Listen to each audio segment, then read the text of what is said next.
keyakinan yang mantap, dan tidak mempunyai pegangan petunjuk. Bahkan hatinya selalu khawatir, bingung, ragu. Hal inilah yang dimaksudkan dengan penghidupan yang sempit. Ali bin Abu Thalhah telah meriwayatkan dari Ibnu Abbas sehubungan dengan firman-Nya, maka sesungguhnya baginya penghidupan yang sempit. Toha 124, yaitu kesengsaraan.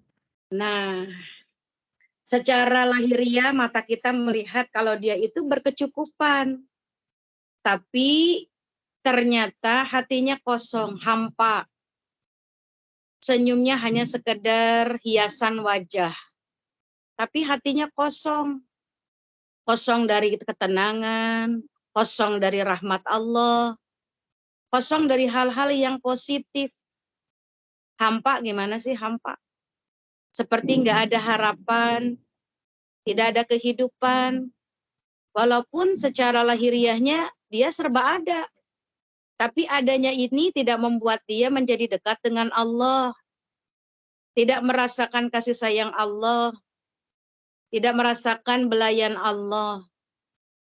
Ya sekedar kaya aja, sekedar punya.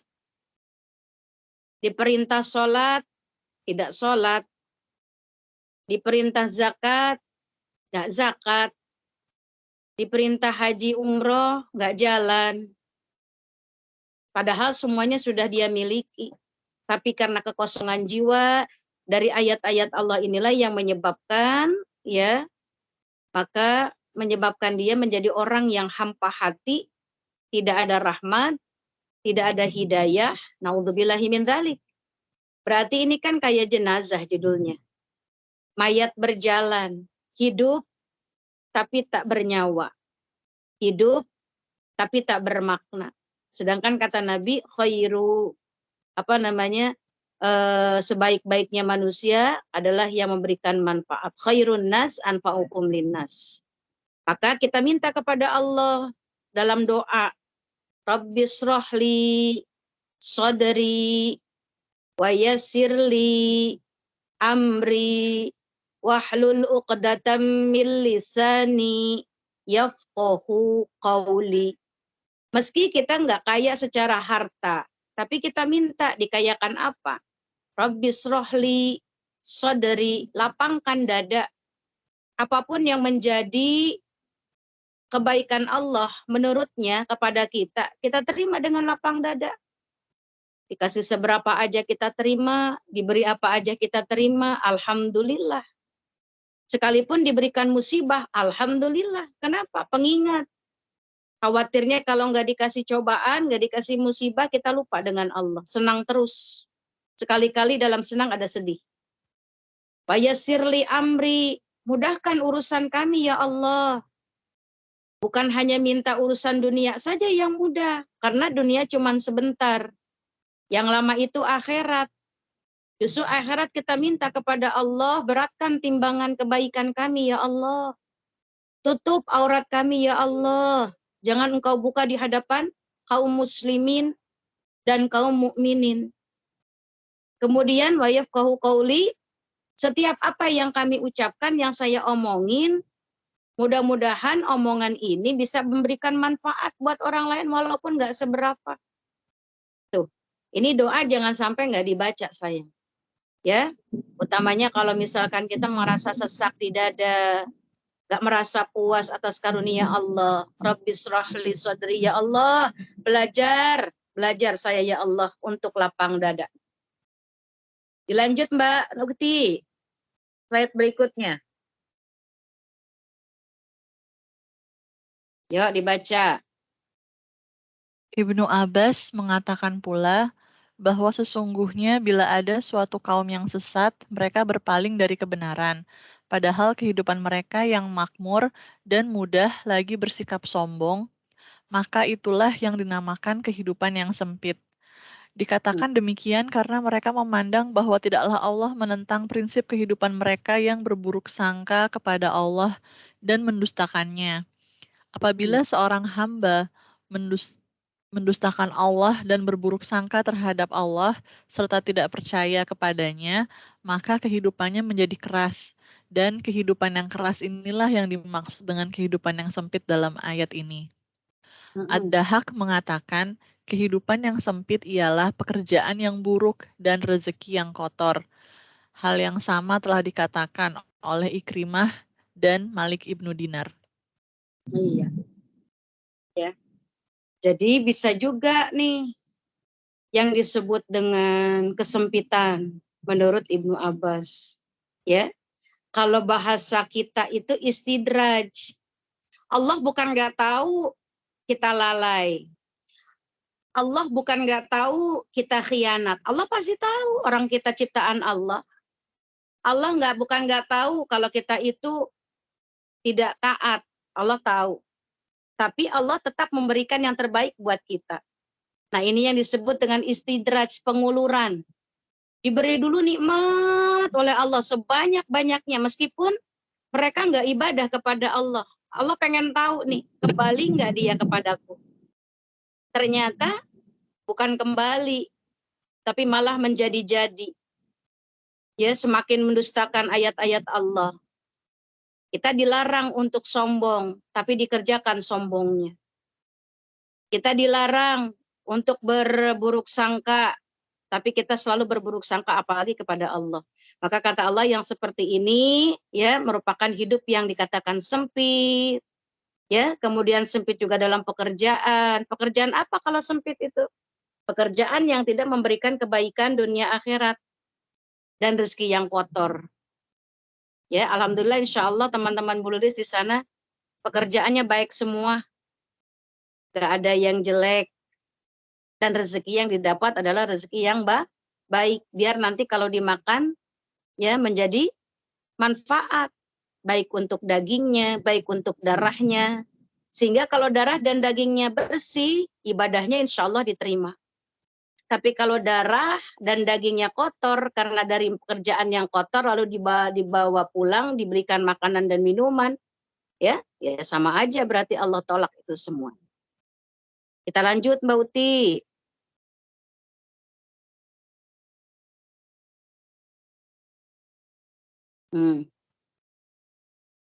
Lanjut, siapa yang membaca? Oke, aku ya. Ya Tuhanku, mengapa Engkau menghimpunkan aku ke dalam keadaan buta, padahal aku dahulunya adalah seorang yang melihat. Atau H125, maksudnya karena Engkau berpaling dari ayat-ayat Allah dan kamu memperlakukannya seakan-akan kamu tidak mengingatnya. Padahal sudah disampaikan kepadamu, kamu pura-pura melupakannya, berpaling darinya, serta melalaikannya. Maka begitu pula pada hari ini, kami memperlakukan kamu sebagaimana perlakuan orang yang melupakanmu. Maka sesungguhnya pembalasan itu disesuaikan dengan jenis perbuatannya sebagai tindakan yang adil. Dalam keadaan buta, artinya apa? Al-Quran itu pedoman. Pedoman itu harus dilihat, dibaca. Tapi kan gak banyak orang Islam yang senang dengan membaca Al-Quran. Hanya sekedar mas kawin mungkin. Hanya sekedar pajangan mungkin. Hanya sekedar koleksi bisa jadi. Tapi kalau untuk soal baca, nanti dulu deh. Mendingan baca koran. Mendingan baca WhatsApp. Mendingan baca Line dan lain sebagainya. Tapi kalau untuk Al-Quran, nanti dulu deh. Intinya, Al-Quran hanya sebatas kertas yang dianggap pemanis buffet, pengusir roh halus, yang padahal kalau Al-Quran tidak dibaca, nggak akan pergi itu roh halusnya. Tetap aja ada di rumah kita. Bagaimana ciri rumah yang tidak mendapatkan kebaikan dari Al-Quran? 1, penghuninya sering ribut. Itu tanda bahwa tidak adanya Al-Quran yang dibaca di dalam rumah. Yang kedua, gersang. Walaupun besar rumah, tapi nggak pernah ada Al-Quran yang dibacakan, hawanya lain. Ya, bawaannya panas. Yang ketiga, rumah yang tidak dibacakan Al-Quran gelap gulita, bagaikan kuburan. Mudah-mudahan bukan rumah kita ya. Karena kata Nabi, nawwiru buyutakum aqimus sholah wa qiraatil Quran. Sebaik-baik hiasan di dalam rumah kita, 1, dirikan sholat yang 5 waktu, Kemudian yang kedua, membaca Al-Quran walaupun hanya 1 ayat. Itu menjadi penerang dalam rumah kita. Bukan terangnya lampu, tapi terangnya rumah, karena ada cahaya malaikat yang masuk ke rumah kita, ya, terdengar suara ayat-ayat suci Al-Quran yang dibacakan oleh penghuninya. Jadi kenapa dimasukkan ke dalam golongan orang yang buta, padahal nggak buta? Yaitu tadi, maksiat sekarang sudah di mana-mana. Tontonan pun bisa jadi maksiat. Yang seharusnya tidak dilakukan bukan suami istri, tapi dilakukan. Dan itu kita dukung. Kita senang lihat sinetronnya. Contohnya Ikatan Cinta, Aldebaran. Siapa yang nggak kenal Aldebaran? Boleh sampai pertama bingung, siapa sih Aldebaran gitu. Itu Ustazah pemain Ikatan Cinta. Ikatan Cinta yang mana gimana sinetronnya. Oh, ternyata orangnya hitam manis. Udah punya istri belum? Udah. Saking akrabnya dengan si Andin, sampai ada hembusan isu-isu Aldebaran mau nikah sama Andin beneran. Waduh, ya. Dan itu udah sangat populer banget di kalangan ibu-ibu. Kalau nggak nonton Ikatan Cinta kayaknya ada yang kurang. Padahal itu maksiat yang jelas kita dukung. Tapi senang melihat sinetron berjam-jam ketimbang membaca Al-Quran. Maka mata yang dirahmati adalah mata yang diberikan oleh Allah dengan melihat yang indah-indah, yang baik-baik. Salah satunya ciptaan Allah sambil membaca kalimat tasbih, tahmid, takbir, tahlil, hauqallah. Kemudian membaca Al-Quran, membaca zikir, ya, membaca buku-buku agama dan lain sebagainya, ketimbang penonton tontonan yang tidak memberikan tuntunan. Mudah-mudahan kita tidak termasuk orang-orang yang lebih banyak menonton televisi yang ternyata tidak menuntun ketimbang kita membaca Al-Quran. Insya Allah mudah-mudahan lebih banyak baca Al-Quran ya sayang ya. Amin. Lanjutnya Mbak Uti. Sesungguhnya pembalasan. Nah, baca nggak nih Neng? Dari Baca ya? surat Toha tadi, tentunya kita ingin menjadi orang yang beruntung, baik di dunia maupun di akhirat. Dalam kitab Nasoihul Ibad, Yahya bin Mu'az Ar-Razi pernah berkata, sesungguhnya beruntunglah orang yang satu, meninggalkan harta sebelum harta meninggalkan kita. Maka harta itu sebaiknya digunakan untuk berbagai kepentingan masyarakat, keluarga, sebelum pada saatnya hartalah yang akan meninggalkannya. Kedua, membangun kuburan sebelum ia memasukinya. Sebelum kita dimasukkan ke liang kubur, maka lakukanlah amal yang bisa membuat dirinya nyaman, yaitu beramal soleh dan ketaatan kepada Allah. 3. Membuat ridho Tuhannya sebelum ia menemui Tuhannya, dengan melaksanakan perintah dan menjauhi larangannya. Nah, kesimpulan dari surat Toha 124 sampai 126 itu apa? Intinya kita ingin hidup beruntung. Apa saja tanda-tanda orang beruntung? 1, ya, meninggalkan harta sebelum harta meninggalkan kita atau dirinya. Caranya gimana?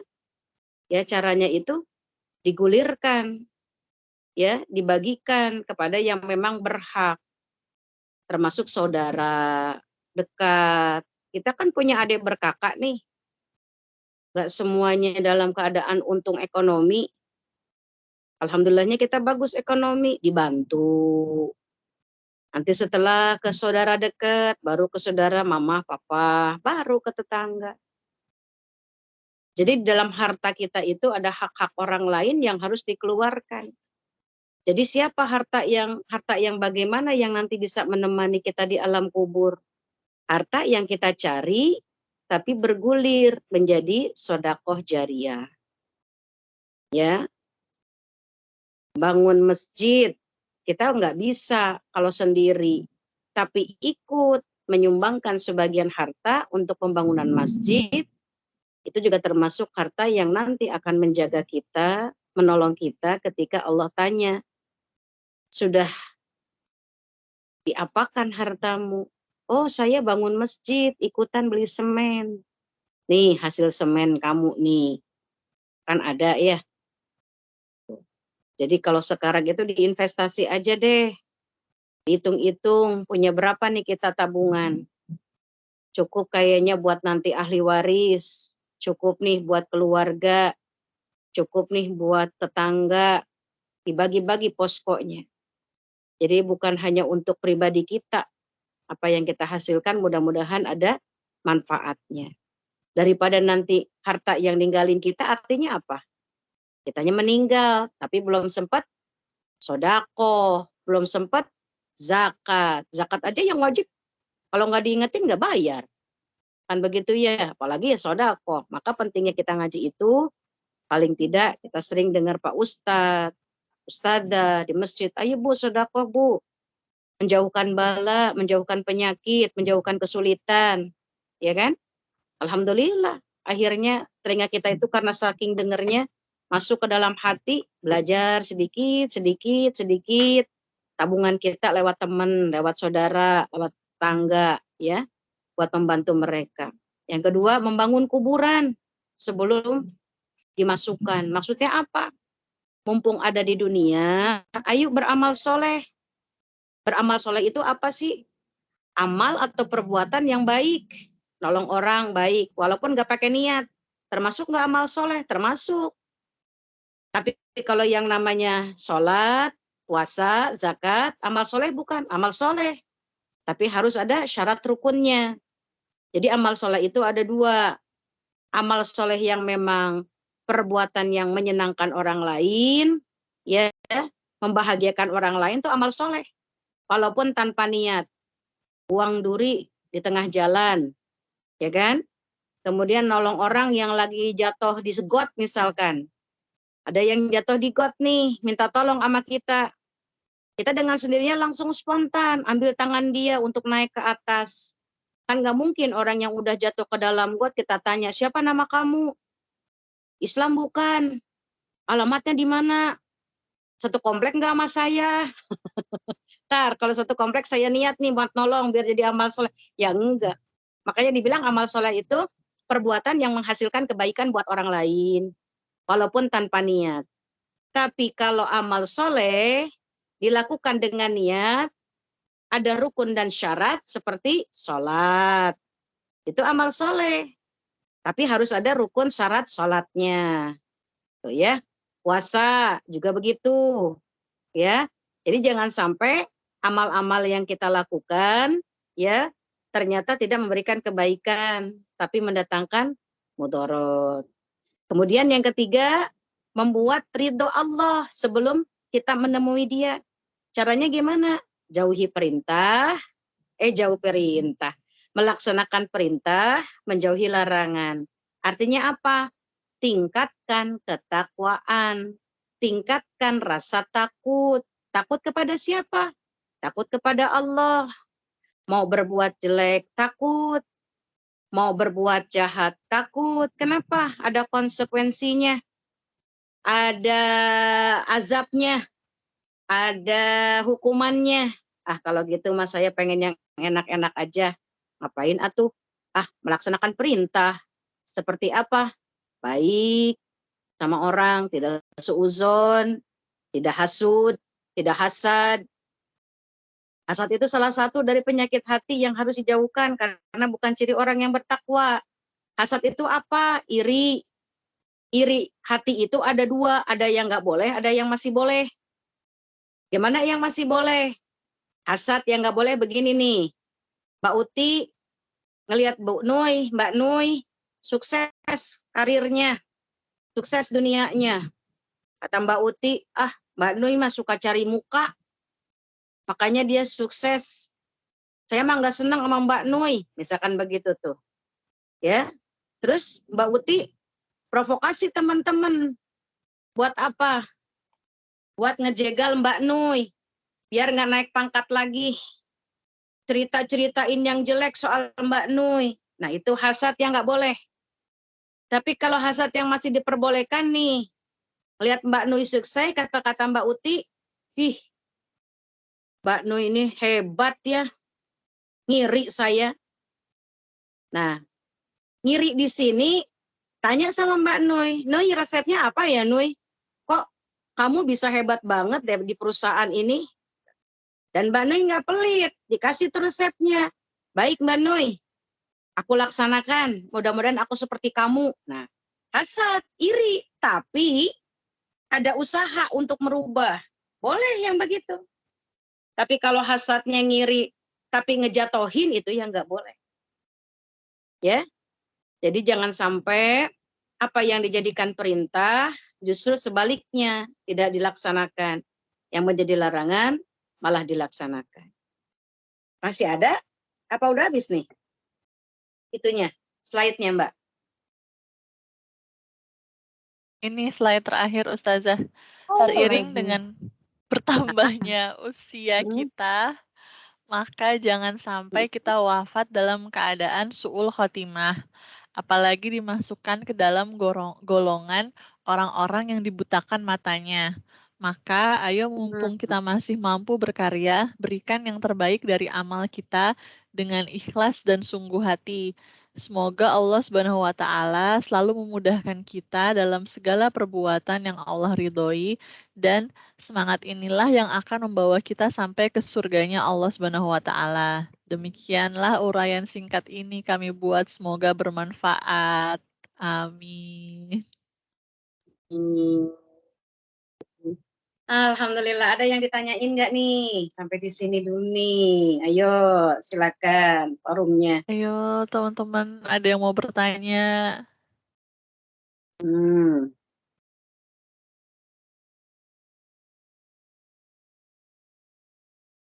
Solehah, jangan Biasanya malu-malu loh.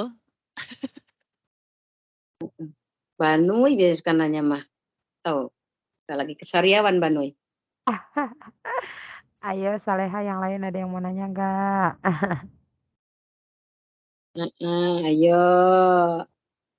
Ya. Jadi sekarang mah kita mawas diri aja. Jangan sampai terlena, jangan sampai terbuai. Ya, kita sudah ngerasain ya, dapati musibah yang seperti itu. Dulu-dulu juga udah pernah ada sih yang lebih parah ya. Ya mudah-mudahan di tahun 2023 nanti Allah kurang-kurangin deh seperti itu. Ya, kita dimudahkan segala urusannya. Kalian juga mudah-mudahan tambah naik prestasi kerjanya, tambah bagus kinerjanya, tambah penghasilannya, berkah rezekinya. Sehingga untuk keluarga mudah-mudahan sakinah, mawaddah, warohmah. Yang lagi cari jodoh, mudah-mudahan dapat jodoh yang soleh, yang beriman, yang bertakwa, yang cinta sama keluarga, yang sayang sama ayah bunda, ya. Mudah-mudahan Allah kasih yang terbaik buat kalian teman-teman Bulilis di Kajian Muslimah. Oke, kalau nggak ada, Uti gimana? Mau kita tutup dengan doa aja, teman-teman? Gimana Mbak Nui? Iya, tutup dengan doa dulu aja ya Mbak Uti. Ini masih pada malu-malu kayaknya. Iya. Nggak apa-apa, nanti di chat aja kalau ada yang mau ditanya. Oke, dicat aja ya. Yuk kita baca doa. Bismillahirrahmanirrahim. Alhamdulillahi rabbil alamin. Hamdas syakirin, hamdan naimin, hamdan yuwafi ni'amahu wa yukafi'u mazidah. Allahumma salli wa sallim ala sayyidina Muhammadin wa ala alihi wa sahbihi wa ajma'in. Rabbana a'inna wa la tu'in alaina wansurna wa la tansur alaina wamkur lana wa la tamkur alaina wahdina wa yassiril huda lana. Rabbana ij'alna laka syakkara, laka rahaba, laka mitwa'a, anta ilaika muhbita. Allahumma inna nas'aluka mujibati rahmatik wa azzaima maghfiratik wassalamata min kulli ismin wal ghanimata min kulli birrin wal fauza wa na'udzu bika minan nar. Allahumma inna nas'aluka huda wat-tuqa wal-afafa wal-ghina. Allahumma inna na'udzubika min ilmin la yanfa' wa qalbin la yakhsha wa nafsin la tasba' wa min du'a'i la yusma. Allahumma inna na'udzubika min jahdil bala wa darakis saqa wa su'il qada wa samatatil a'da. Rabbana innana sami'na munadiyan yunadi lil iman an aminu bi rabbikum fa amanna. Rabbana faghfir lana dzunubana wa kaffir anna sayyi'atina wa tawaffana ma'al abrar. Ya Allah, rahmati, sayangi, cintai teman-teman Bu Lilis di kajian muslimah. Mudah-mudahan dipanjangkan umurnya dalam iman dan Islam. Diberkahkan rizkinya sehingga halal yang dimakan, yang dipakai, yang diminum. Terimalah ya Allah ibadahnya. Jadikanlah rumah tangganya sakinah, mawaddah, warahmah. Penuh rahmat dan barokah. Ampuni segala hilaf, salah, dan dosa. Mudah-mudahan apa yang menjadi kekurangan diri mampu diintrospeksikan oleh kami masing-masing untuk bisa menjadi lebih baik di tahun yang akan datang. Rahmati ya Allah kami yang akan berpisah dari Zoom meeting hari ini. Mudah-mudahan selalu dalam rahmat dan ridho-Mu ya Allah. Rabbana atina fid dunya hasanah wa fil akhirati hasanah wa qina adzabannar. Sallallahu ala sayyidina Muhammadin wa ala alihi wa sahbihi wa barik wa salim ajma'in walhamdulillahi rabbil alamin.